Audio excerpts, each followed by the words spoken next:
क्या आपने कभी सोचा है कि एक दिन आप अपने बच्चों की स्कूल की फीस क्रिप्टो से भरेंगे या किराने की दुकान से चीनी क्रिप्टो से खरीदेंगे? Well, let me tell you, ये सब पॉसिबल है। नमस्कार। क्या आप भी हर जगह bitcoin, crypto currency, digital wallet जैसे शब्द सुन सुन के थक चुके हैं मगर समझ नहीं पाए कि आखिर ये है क्या?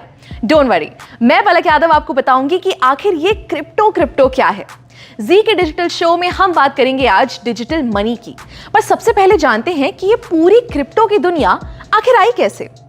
सबसे पहले था बार्टर सिस्टम, जैसे गेहूं के बदले जूते, आम के बदले सेब या नमक के बदले चाय। मगर क्योंकि ये सिस्टम में बहुत सी दिक्कत थी, जैसे कोई आम के बदले सेब ना ले तो फिर मुद्राओं का इस्तेमाल शुरू हुआ। सोने के, चांदी के, तांबे के और भी तरीके के सिक्के इस्तेमाल होने लगे।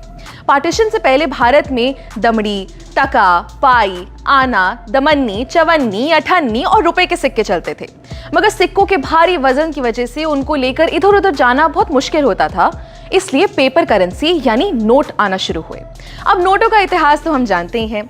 10,000 के बड़े बड़े नोट से शुरू होकर जो वॉलेट में भी ना आए, नोट छोटे से छोटे होते गए और अब तो ज्यादातर लोग बिना पेपर करेंसी के ही चलते हैं।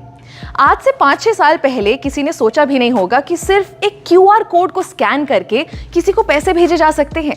मगर आज पेटीएम, गूगल पे, फोन पे हर दुकान नुक्कड़ पर मिल जाएगा। ऐसे ही मैं आपसे कहूं कि डिजिटल करेंसी की दुनिया दूर नहीं है तो शायद आप भी विश्वास नहीं करेंगे, मगर 2009 से ही ये पूरी दुनिया शुरू हो चुकी है। शुरुआत में लोगों को इसके बारे में उतना पता नहीं था, मगर पिछले कुछ सालों में ये बहुत पॉपुलर हो गया है और आगे ये सिर्फ बढ़ेगा ही।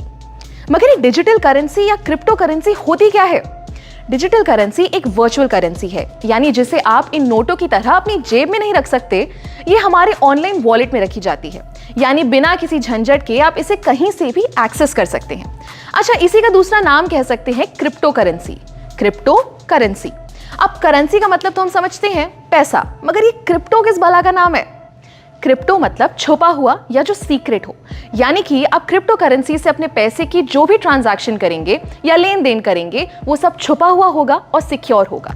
ये क्रिप्टो करेंसी का चलन 2009 में शुरू हुआ, जब सबसे पहली बार सातोशी नाकामोटो नाम के एक आदमी ने वर्चुअल करेंसी बनाई। अब इसका नाम हम सब ने कहीं ना कहीं सुना ही है। जी हाँ, बिटकॉइन। बिटकॉइन आज की डेट में इतनी बड़ी क्रिप्टो करेंसी बन चुकी है कि आप मानेंगे नहीं कि कई बड़ी बड़ी कंपनीज आज बिटकॉइन से पेमेंट्स लेती हैं। एक मजे की बात बताऊं, अगर आपने 2009 में एक बिटकॉइन खरीदा होता तो आज आपके पास बिना कुछ किए बैठे बिठाए करीब 16 लाख रुपए होते। मगर आज इथेरियम, डॉजकॉइन, टेथर जैसी 19,000 क्रिप्टो करेंसीज बन चुकी हैं। इन करेंसीज को हम खरीद सकते हैं, बेच सकते हैं और चाहे तो इनमें इन्वेस्ट भी कर सकते हैं। अब ये तो हम समझ गए कि क्रिप्टो करेंसी एक तरीके के ऐसे पैसे हैं जिन्हें हम छू नहीं सकते, मगर अगर हम इनसे खरीदेंगे या बेचेंगे तो इसे कोई कंट्रोल कर रहा होगा क्या? जी नहीं। यही खास बात है क्रिप्टो करेंसी की। इसे कोई थर्ड पार्टी जैसे कोई बैंक या कोई सरकार कंट्रोल नहीं करती, यानी कि ये डिसेंट्रलाइज्ड होता है। पूरे ट्रेडिशनल बैंकिंग सिस्टम को तोड़ते हुए क्रिप्टो की ट्रांजैक्शन सीधे एक वॉलेट से दूसरे वॉलेट में होती है। क्रिप्टो करेंसी को पहले उतनी मान्यता नहीं मिली थी। भारत जैसे कई देशों में इसका इस्तेमाल बैन था, मगर धीरे धीरे बहुत से देशों में ये लीगल हो चुका है। मार्च 2020 में भी इंडिया ने क्रिप्टो करेंसी से बैन हटा दिया। यहां तक कि हमारी फाइनेंस मिनिस्टर निर्मला सीतारमण ने 2022 के बजट में डिजिटल रुपी लॉन्च करने की बात की है। जी हाँ, भारत की पहली डिजिटल करेंसी। आरबीआई द्वारा लॉन्च की गई ये करेंसी रुपये के बराबर होगी और इसे फिजिकल करेंसी से एक्सचेंज किया जा सकेगा। है ना कमाल की बात? दोस्तों, क्रिप्टो की ये दुनिया जितनी बड़ी है उतनी ही इंटरेस्टिंग भी है, तो इनके बारे में हम जितना जाने उतना कम रहेगा। अगली वीडियो में हम आपको बताएंगे क्रिप्टो से जुड़े एक बहुत अहम चीज के बारे में जिसका नाम है ब्लॉकचेन। तब तक के लिए स्टे ट्यून्ड और देखते रहिए जी न्यूज़ डिजिटल।